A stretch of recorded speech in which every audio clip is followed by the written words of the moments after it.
I'm a doctor. My job is to help people feel better. Ironic, since I feel so entirely shitty myself most of the time. Now, not that they know that.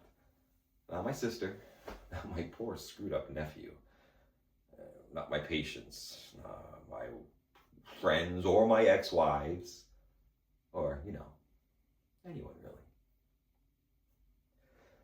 There's so much love in this house, or what passes for love.